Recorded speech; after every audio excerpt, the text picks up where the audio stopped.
Lepaskan kesulitan, aturan budaya, dan keyakinan sosial masa lalu. Anda adalah satu-satunya orang yang dapat menciptakan kehidupan yang pantas bagi Anda. Jalan pintas untuk mewujudkan hasrat Anda adalah melihat apa yang Anda inginkan sebagai fakta absolut.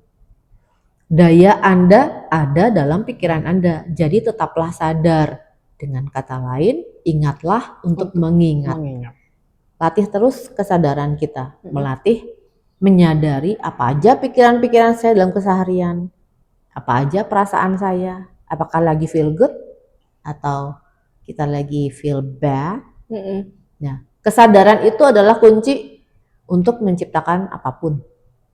Jadi pertama tadi konsentrasi, yang kedua kesadaran, yang ketiga melepaskan semua kehidupan kita, melepaskan semua sampah batin kita, rilis energi-energi low vibes-nya kita, bahkan juga yang high vibes semua dirilis, semua dilepaskan, grounding, lalu keempat mengandalkan Tuhan, menyertakan Tuhan dalam semua perwujudan impian kita. Lalu ini juga penting, hening untuk terhubung dengan inner guide kita yang akan memberikan arahan-arahan yang tepat yang perlu kita ambil sehingga kita bisa sampai di impian kita dengan lebih cepat. Nah, yang dimaksud dengan inner guide itu seperti apa? Inner guide itu seperti, ya kita bebas menyebutnya seperti apa ya. Ada yang menyebutnya malaikat pendamping, ada yang menyebutnya leluhur, ada yang menyebutnya Tuhan, ada yang menyebutnya suara hati nurani gitu. Tapi bimbingan dari yang lebih ilahi daripada kita, yang lebih mengetahui, itu selalu muncul. Yang kecil aja sederhana ya, misalnya kita mau mencuri nih, terus ada kata di hati itu jangan, atau perasaan nggak enak, itu artinya kita dikasih tahu bahwa kita lagi tidak selaras dengan keilahian, dengan sesuatu yang tepat, bahwa kita lagi menginginkan sesuatu yang tidak tepat gitu, untuk kita ambil. Nah, fungsi dari kita bisa terhubung dengan inner guide, ketika kita mempercayakan impian kita pada petunjuk dan arahan inner guide kita, maka kita akan berada di jalan yang tepat. Kapan kita berada di jalan yang tepat? Ketika hati kita merasakan joy, lepas, ringan, nyaman, senang, gembira, itu berarti kita ada di jalan yang tepat untuk kita sampai di impian kita dengan lebih cepat. Dalam dan untuk apapun itu. Dalam untuk hal apapun itu. Yes. Betul sekali. Jadi kalau Loa Abraham Hicks, dia selalu mengingatkan bahwa joy is the key. Karena dengan kita menyadari, oh aku lagi ngerasa joy nih ketika melakukan sesuatu, kita lagi berada di peta yang tepat untuk kita bisa sampai di impian kita. Jadi ikuti terus menerus dalam keseharian hal-hal yang membuat kita joy, walaupun itu hal yang sederhana. Misalnya, aku senang menikmati sore yang nyantai gitu ya, ngobrol-ngobrol, ngalor ngidul sama Angel Tiwi. Jadi seminggu sekali kami biasanya ngobrol bareng karena saya suka ngobrol sama Tiwi yang dia bisa terima saya apa adanya dan menyenangkan gitu untuk ngobrol bersama Angel Tiwi. Maka kalau bisa sih malah setiap hari yang ngobrol sama Tiwi, kita bikin video kayak gini. Nah, kita perlu mengetahui apa aja yang bikin kita joy. Karena itu akan mempercepat wujudnya impian kita. Kita nggak perlu tahu gimana caranya. Karena alam semesta sudah dan sedang mengaturkan hal-hal yang perlu agar impian kita cepat menjadi kenyataan. Kita bisa mempercepat itu jadi kenyataan kalau kita sering merasa joy. Mudah kan sebetulnya rumusnya? Gitu. Karena alam semesta sedang dan dalam proses membantu kita untuk mewujudkan impian kita. Sekarang pertanyaannya, apakah kita mau dibantu? Apakah kita mau berproses menyambut kehadiran impian kita? Kalau kita masih ada di level vibrasi yang sama, maka ya hasilnya kan gitu-gitu aja. Maka kehidupan kita akan gitu-gitu aja.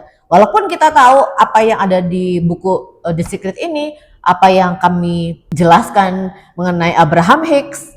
Tapi kalau kitanya tidak mau berproses, nggak mau mengganti hati kita, perasaan kita, males buat melatih joy, hidupnya pasti gitu-gitu aja. Karena kalau kita melakukan usaha yang sama, hasilnya sama. Kalau kita tidak melakukan usaha yang berbeda, hasilnya akan sama. Tapi kalau kita memperbaiki usaha kita, hasilnya berbeda. Pasti. Dan ketika jiwa kita siap untuk berproses, lalu kita mencari dalam diri kita apa yang bikin kita joy, apa passion kita. Passion itu dilakukan, ditekuni. Betul. Misalnya senangnya ini nginiin kuku, coba lihat. Senangnya ngotak-ngatik ya, merias kuku, dia punya keahlian di situ. Tekuni, belajar terus, jadi ahli di bidang tersebut.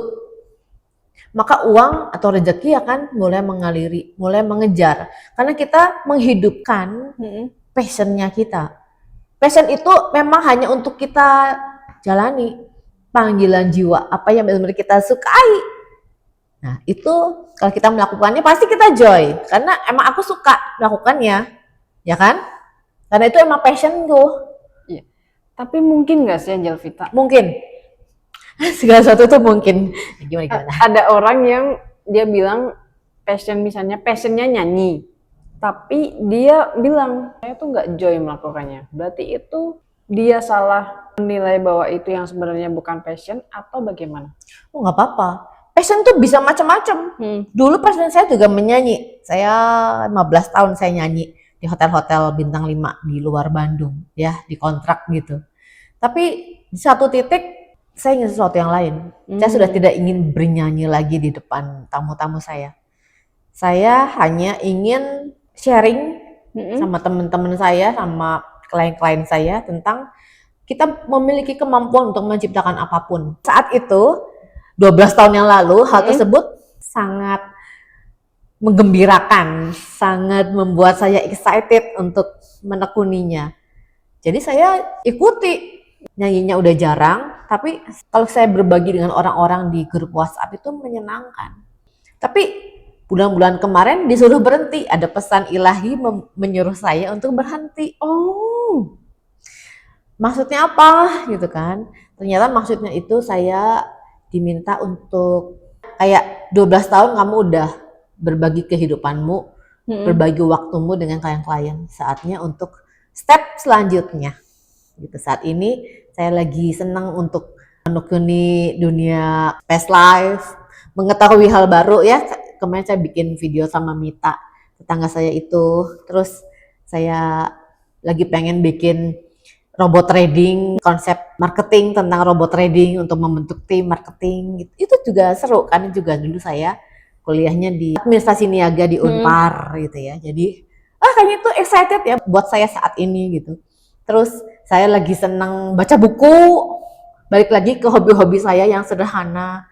Lalu lagi bantu juga shelter hewan. Terus mau melatih keheningan, mau olahraga, gitu kan. Nah jadi passion itu banyak sih. Dan sesuai usia kita nanti bertambah, passion bisa berganti. Walaupun saya masih menyanyi juga di event-event khusus saja, tapi ya saya ngikutin aja panggilan jiwa saya tuh lagi pengen apa, dan saya tidak memikirkan, tidak terlalu membebani diri saya untuk kan kamu pinter nyanyi, masa sih gini kan saya segala macam gitu. Tapi karena saya berlatih untuk jujur ke diri saya lagi senang apa, lagi ingin melakukan apa, ya saya lakukan. Ada kalanya saya malas bikin konten karena saya nggak suka melakukannya. Masa-masa itu akhirnya saya stop. Beberapa bulan saya stop nggak bikin konten karena saat itu panggilan jiwa saya nggak ke situ. Jadi saya stop. Gitu. Saya tidak memaksakan diri saya untuk membuat video YouTube atau TikTok dan lain-lainnya. Tapi lebih hening dulu, mencari tahu saat ini lagi pengen apa. Dalam kita interaksi dengan diri sendiri perlu introspeksi, tanya ke diri sendiri lagi pengen apa, senengnya ngelakuin apa, manjain diri dengan apa, misalnya hanya ngafe kayak gini nih, minum matcha, dan itu enak, itu menyenangkan, itu udah cukup buat saya. Nah, misalnya ngelus-ngelus kucing, saya punya 7 kucing di rumah yang saya rescue dan ya sudah saya cintai mereka gitu kan, dan berbagi waktu dengan mereka, dan itu ngerasa saya joy melakukannya. It's okay. Tapi kalau ketika kita tidak bisa menyadari kayak kita maunya apa, kita benar-benar kosong. Cara kita untuk menemukan itu gimana? Caranya ikut kelas WA saya. Saya ada kelas WA yang baru, LOA ya, berlatih di situ bareng-bareng. Teman-teman minimal bayarnya 100.000 untuk selamanya. Dan itu semua saya sumbangkan untuk shelter hewan. Teman-teman bebas mau diskusi, mau belajar bertahap dari mana, dari titik teman-teman berada sampai nanti pelan-pelan, ya kan namanya juga berprosesnya perlu waktu. Nggak bisa sehari 2 hari langsung jadi buah tomat. Berproses, sabar dengan diri sendiri, memperbaiki diri sendiri, meningkatkan getaran joy. Nah, nanti lama-lama juga akan, kalau rajin ya, akan ada hasilnya juga. Jadi ya perlu dibimbing lah. Dulu juga saya belajar sendiri ya lama, 25 tahun. Teman-teman mau sendiri silahkan, tapi saya pesankan baca buku. Betul. Rajin baca buku atau nonton video-video yang bermanfaat, yang meningkatkan getaran joy.